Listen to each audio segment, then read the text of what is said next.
His Beers, Wines and Spirits review. Tonight I'm doing a room temperature review of Norse Star 3. I did review this the week when it first came out. It was probably the first on the internet to review it, to be fair. Even beat Mr. Bowman Beer Reviews, I think. May have not done, but I'm not sure.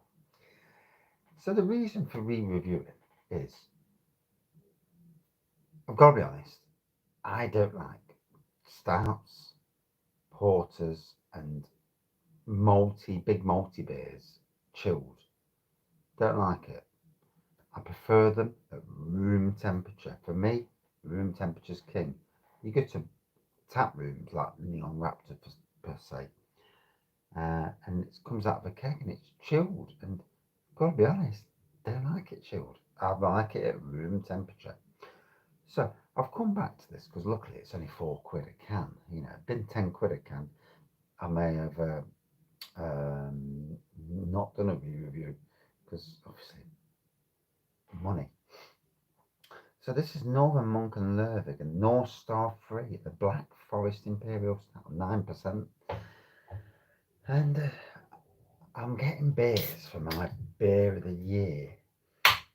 And I just want to see if it qualifies as one of the beers of the year. Or did I give it too big a score the first time around? There's always this thing sometimes where your head controls your emotions. So it is a thing. We all sometimes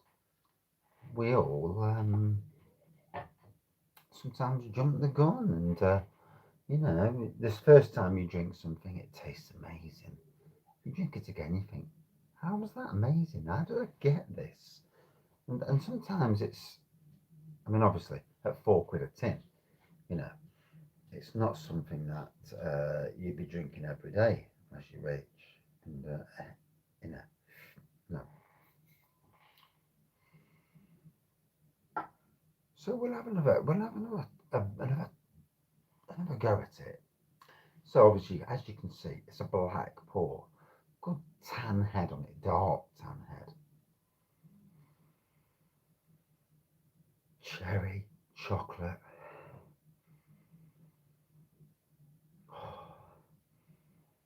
And yeah, the nose is lovely. It does remind me a little bit on the nose to Lumiere from Bang the Elephant.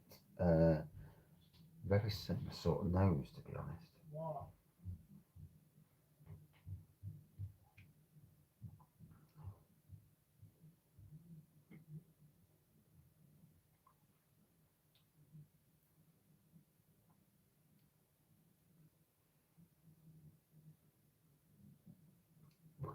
It's a different beast to the Imperial Curse from Vocation, which I found to be quite sweet.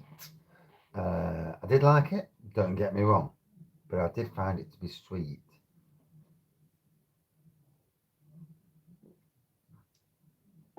And there goes the thing with all beers, on all beer reviewers. We'll get what we get. And just because I like something doesn't mean you're going to like something. And just because you don't like something, and again, everyone's got different taste buds. I know that Vocation's Imperial Banana has been a bit divisive. One beer reviewer gave it 1 out of 10, poured it. Another member of the beer community did the same. I found it to be absolutely excellent. And there's the thing. We're all different. So you get what you get.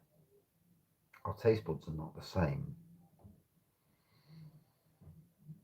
But to drink it at the temperature it deserves to be, for me, is where we should be going.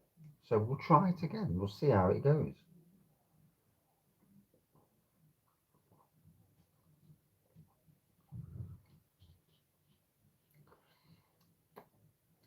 Like I say, cherry and chocolate, a nice subtle malty roastiness coming from this.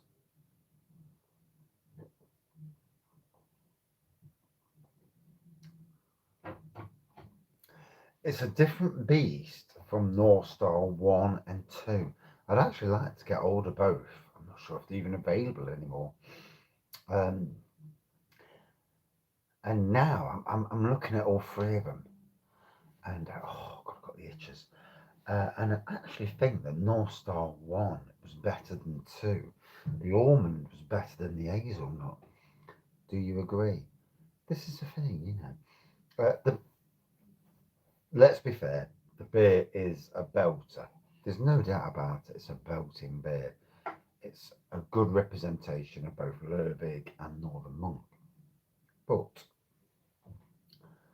this is a review where I'm going to be more just pick at it and see what I think. Yeah.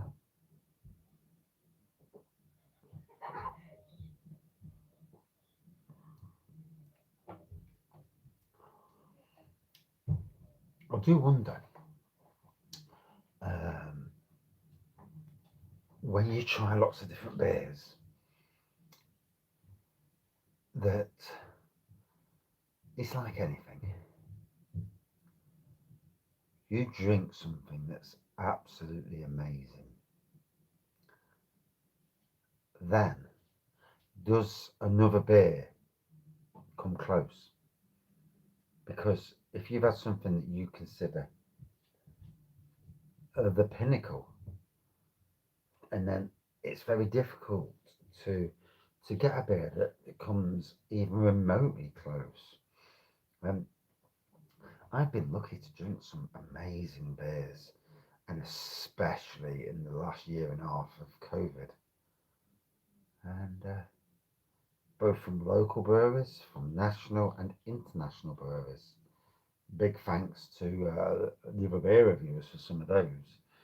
Craig especially, and Mersey Beers and Bullman. Um, yeah, there's been some amazing gobsmackingly good beers, and yeah, it does make me wonder with um, it's like picking your beers of the year. I've got some beers in there. There's three of them that are absolute qualified for beers of the year. One cost me over 12, about 11 or 12 quid. One cost me 9 quid. The others cost me fiver from supermarket. It's very easy to work out which one that is. Not long been out.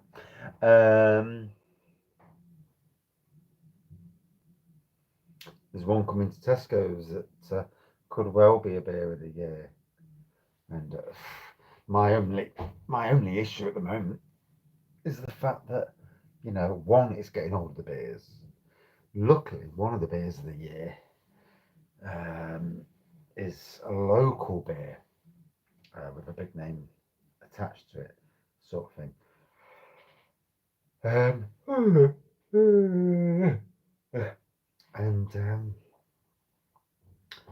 and then there's also another local beer, and there's just some amazing beers out there.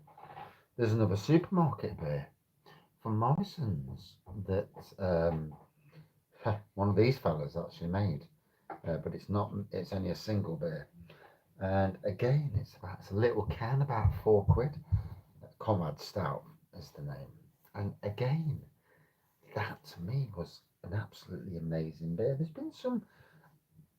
I was not impressed with Omnipolo's 5, no, 8 bloody quid for the beer, and it wasn't that great. It wasn't. It was not worth 8 quid. Um, Even for supermarket. For supermarket, it's definitely not worth 8 quid. It's interesting. It's interesting the what's out there. It's strange because I've been to 2 beer festivals this year. Had a great time at both. Met some great people. Chatted to multiple people from the beer industry. Some that were friends before, some that are friends now. And I'm going to do my review of the year, and it's going to be, it won't be a live because I need to do it and be focused and not drunk as well, and call out and praise and advise in my own way. Not that I know a lot, obviously, but I know what I see, and I see patterns, and I see where where the beer industry can win, and maybe where it's going wrong in some ways, maybe, and and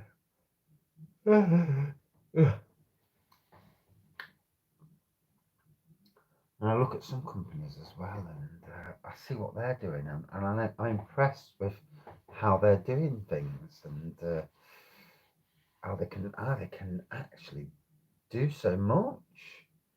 It's interesting, and but all pretty vague. I know, it's all pretty vague.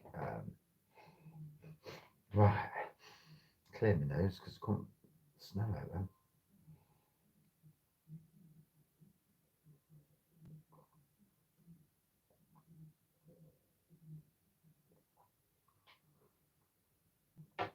Oh.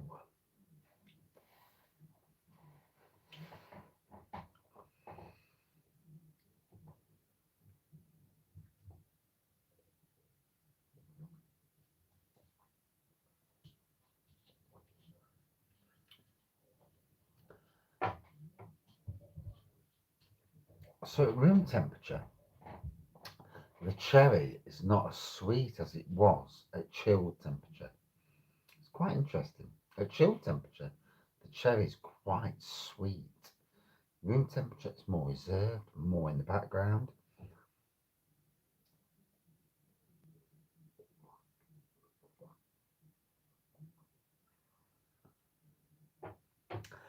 And I've got to be honest, it's very different to Vocation's Imperial Curse, so get that out of your system. It's also very different to Lumiere from Bang the Elephant. I may, if I can afford to before Christmas, buy another can of this and do a battle of the cherries, because Lumiere is cherry and chocolate and quite a few other things as well, to be fair. Ice cream, sundae, and it's got the longest name I've ever heard in my life.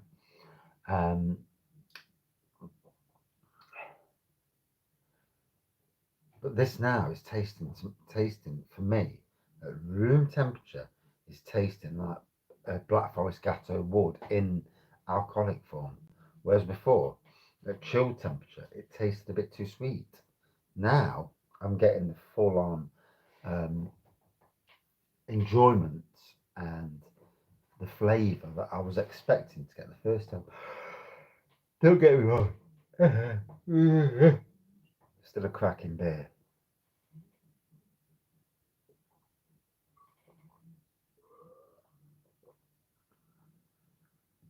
The more you drink it, the more it comes on. Mm.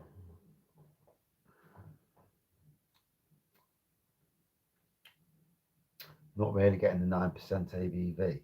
To be honest, I'm not. Um,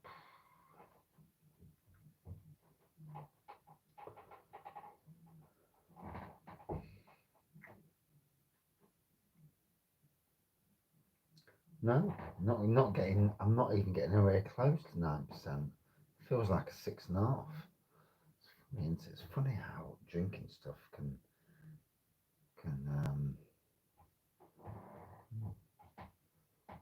Oh yeah.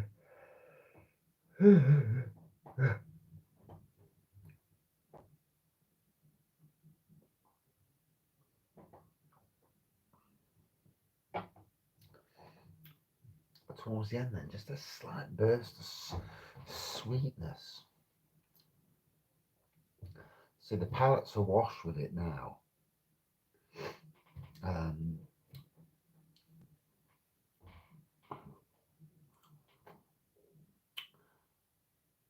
so what I can say with this Black Forest Black Forest Imperial Stout, you can't compare it to North Star 1 and 2 regardless of the name.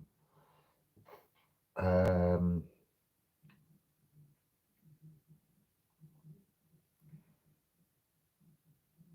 and yeah, it's a very different beast.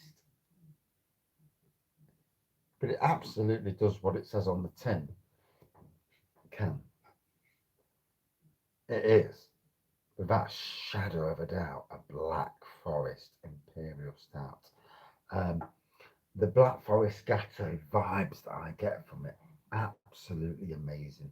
It's not too sweet, whereas I thought it when I reviewed it down the beer room. I thought it was a bit sweet, but I still give it a thumping score.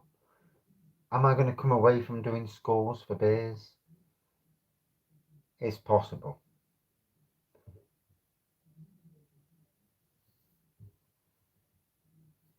It's possible. Certainly at the high end, because at the high end, it obviously like all beer reviews and all beer reviewers, it's only you, unless as a beer reviewer you're favouring a company because you're getting a few backhanders, which doesn't make you a good beer reviewer if that's happening. Uh, or someone's gave you 200 quid, or yeah, and again, that a bit of good beer review, not, you should be doing it off your own back. I mean, you may, if you get a free beer, you may be a bit jolly about it, but you should never be giving bad beers 8 out of 10 and a good beer 1 out of 10, because that can lead to a lot of issues. You know, if a beer is bad, it's bad, and it needs to be flagged up. And I'm sure, as a brewer, if you're picking apart their beers, I'm sure if they put a beer out that they know and they weren't happy with, and people are flagging up, I mean, surely, when we think about Audi's twice as nice. The first iterations of that were bloody awful. Whoever made it, whatever brewery put their name to that, some brewery brewed it, obviously. It was truly woeful. It was a disgusting, terrible beer. And the second time I've actually got another can down the shed, funnily enough. But yeah, the second time it was a mile better. Don't get me wrong, still not a great beer, but a mile better. It was actually drinkable. But when you think about beer reviews, oh bloody hell, 18 minutes yakking. Yes, not for long. Totally put me off now. Yep, that's thrown me.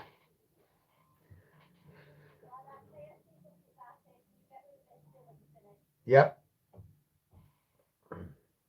In any case, it's funny how you can be thrown off your tangent. So yeah, a black pour, quite a dark tan head.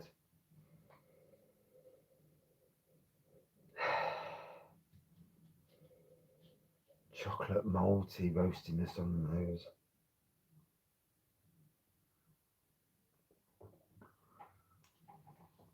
Unmistakable Black Forest Gatto on the taste. It just tastes like liquid Black Forest Gatto.